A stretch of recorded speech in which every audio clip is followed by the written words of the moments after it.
আসসালামু আলাইকুম রহমতুল্লাহ। কেমন আছেন সবাই? আশা করি আল্লাহর আমাদের সবাই ভালো আছেন, সুস্থ আছেন এবং নিরাপদে আছেন। তো সবাইকে আরও একটি নতুন ভিডিওতে স্বাগত জানাচ্ছি।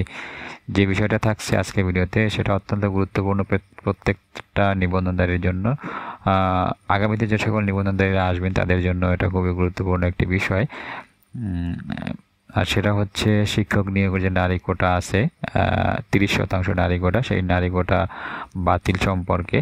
তো যারা ভিডিওটা প্লে করছেন সবার কাছে রিকোয়েস্ট থাকবে সম্পূর্ণ দেখবেন, আর যারা আমার চ্যানেলে নতুন প্লিজ চ্যানেলটি সাবস্ক্রাইব করে পাশে বেল আইকনে ক্লিক করে দিবেন। তো আমরা ইতিমধ্যেই সংবাদ পেয়েছি যে নারী কোটা যেটা আছে সেটা বাতিল করা হবে। তো আজকের যে সংবাদ সেটা হচ্ছে নারী কোটাটা বাতিল করার চূড়ান্ত সিদ্ধান্ত নিয়েছে মন্ত্রণালয়।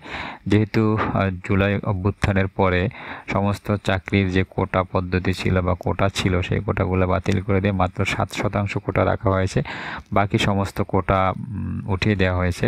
তো তারই ধারাবাহিকতায় এনটিআরসি যে ষষ্ঠ গণবিজ্ঞপ্তি দিবে আগামী 2-3 মাসের মধ্যে, যে ষষ্ঠ গণবিজ্ঞপ্তিটা প্রকাশ করা হবে, সেখানেও নারী কোটা বাদ দেওয়ার চূড়ান্ত সিদ্ধান্ত নেওয়া হয়েছে। যে 30% নারী কোটা ছিল এনটিআরসির আওতায় যে শিক্ষক নিয়োগ দেওয়া হতো বেসরকারি শিক্ষা প্রতিষ্ঠানে, সেখানে সেই নারী কোটাটা বাতিল করা হয়েছে। এ সম্পর্কে দ্য ডেইলি ক্যাম্পাস পত্রিকার নিউজটা আমরা একটু দেখি। এখানে হেডলাইনটি এরকম যে বেসরকারি শিক্ষক নিয়োগে নারী কোটা নিয়ে চূড়ান্ত সিদ্ধান্ত জানালো মন্ত্রণালয়। বেসরকারি শিক্ষক নিয়োগে 30% নারী কোটা বাতিলে চূড়ান্ত সিদ্ধান্ত নিয়েছে শিক্ষা মন্ত্রণালয়। চলতি মাসে এ সংক্রান্ত নীতিমালা জারি করা হতে পারে বলে জানা গেছে। এ বিষয়ে মন্ত্রণালয়ের মাধ্যমিক উচ্চ শিক্ষা বিভাগের যুগ্ম সচিব মোহাম্মদ হেলালুজ্জামান দ্য ডেইলি ক্যাম্পাসকে বলেন, 30% নারী কোটা নিয়ে আমাদের একটি সভা হয়েছে। সভায় এ বিষয়ে কিছু সিদ্ধান্ত নেওয়া হয়েছে। সবার রেজুলেশন বের হওয়ার পর দ্রুত সময়ের মধ্যে পরিপত্র জারি করা হবে।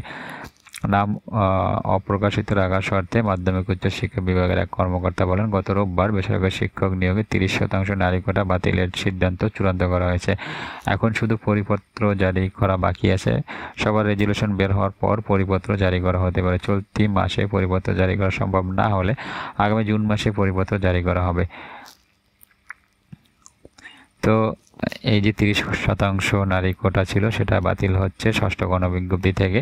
পরবর্তী যতগুলো গণবিজ্ঞপ্তি আসবে কোথাও আর কি নারী কোটা থাকবে না, শুধুমাত্র 7% কোটা থাকবে। আর 93% হচ্ছে মেধার ভিত্তিতে নিয়োগ দেওয়া হবে। এই যে 7% থাকবে সেখানে 5% হচ্ছে মুক্তিযোদ্ধার ছেলে মেয়ে আর বীরাঙ্গনার ছেলে মেয়ে যারা আছে তারা, নাতিপুতি আগে যাদেরকে দেয়া হতো যে সকল কোটা ছিল এই সমস্ত কোটা আর নাই। এছাড়া শারীরিক প্রতিবন্ধী, ক্ষুদ্র নৃগোষ্ঠী, তৃতীয় লিঙ্গ যারা, এদের জন্য হচ্ছে 2% কোটা রাখা হয়েছে। বাকি সমস্ত কোটা বাতিল করা হয়েছে। তো এটা অবশ্যই প্রত্যেকটা নিবন্ধনদারের জন্যই ভালো একটা সংবাদ, কারণ এখন থেকে মেধার ভিত্তিতে নিয়োগ হবে। কোটায় যে নারী কোটা যেগুলো ছিল সেই নারী কোটায় এখন ছেলেরা নিয়োগ পাবেন মেধার ভিত্তিতে। আর শিক্ষা প্রতিষ্ঠানও এক্ষেত্রে যে শূন্য পদগুলো থাকতো নারী কোটায়, সেই শূন্য পদগুলো পূর্ণ হয়ে যাবে। কারণ অনেক সময় দেখা গেছে এরকম যে নারী কোটার কারণে পদগুলোয় প্রার্থী পাওয়া যেত না, যার কারণে পদগুলো ফাঁকাই থেকে যেত। তো অবশ্যই এই নারী কোটাটা বাতিল করা খুবই জরুরি ছিল এবং সেটা শেষ পর্যন্ত করা হয়েছে। ষষ্ঠ গণবিজ্ঞপ্তি এবং পরবর্তী যতগুলো গণবিজ্ঞপ্তি আসবে কোথাও আর নারী কোটা থাকবে না।